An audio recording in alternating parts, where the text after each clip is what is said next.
Today we're talking with Jeff Ledford, resident dining chef for Xavier Dining Services. We are in the Hoff Marketplace in the Hoff Dining Hall at Xavier's Cintas Center. So Jeff, with the holidays upon us, a lot of people are making preparations for special family dinners. What are the basic things we need to know to guarantee a perfect traditional turkey dinner? Let's talk turkey. All right, a few of the things that I wanted to talk about today in preparation for your Thanksgiving dinner is planning. Planning is of utmost importance when you're planning any kind of large meal. You need to make sure you have all your ducks in a row or all your turkeys in a row, so you know exactly how you're going to time things out, so you have a plan of attack, so everything's ready at the same time, so you don't have your gravy getting cold while your mashed potatoes are still finishing cooking. So in the industry we call it a mise en place, which is a French term for everything in its place. Gotcha. So you need to make sure everything is lined up and ready to go. So timing is crucial. Do you have any special recipes for some of the side dishes? You know, I think one of the most exciting parts about Thanksgiving is the family traditions, and I've always found a lot of the reason that I started in this industry is because of the family traditions and family recipes, and that's a lot of what sparks interest in the holiday. And that's why it makes it one of my favorite holidays. So, as far as traditional Thanksgiving recipes, you know, I always go for the basics. Some of the same things that we're going to be serving here in the Hoff on Thursday for our Thanksgiving dinner. We've got our roasted turkey, mashed potatoes, and gravy. You got to have some kind of stuffing, whether it's cornbread stuffing or chestnut stuffing.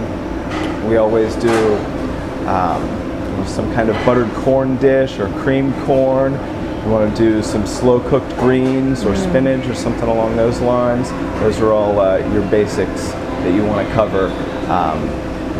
In addition to that, you know, I always want to make sure there's plenty of bread, dinner rolls, and things along those lines. We usually have you can't forget the pumpkin pie, pecan pie at the end of the meal. Right. So what should someone do if their plans go awry and something goes wrong in the kitchen?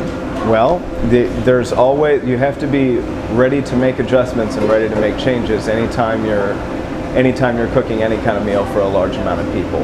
And things are going to go wrong and things are going to come up, and you know, inevitably something bad's going to happen. So you have to be able to deal with that as best you can.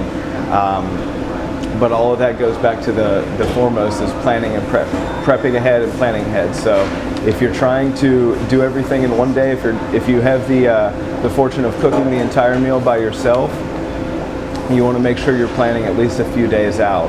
If you wake up on Thanksgiving morning and plan to put together an entire meal, you're going to be eating late in the evening because a lot of the traditional favorites take a long time to cook, and you're gonna want to give yourself plenty of time. So a couple days ahead, you know, cut your potatoes, peel your potatoes, cut your fresh vegetables, and get things ready for you, and know in your head how you're going to try and plan things out, because not everybody has a commercial kitchen to work out of and endless space. So a lot of times you're fighting for oven space and stove space, and you need to make sure you're utilizing your oven, your stove top, any crock pots that you have, so you can hold your food hot and still, you know, continue to cook other things. So they all come up at the same time, and you don't have you know, the turkey done 2 hours after the rest of your veggies and your meals done. Thank you, Jeff. That's excellent. We hope you have a great Thanksgiving yourself. Happy Thanksgiving. All right.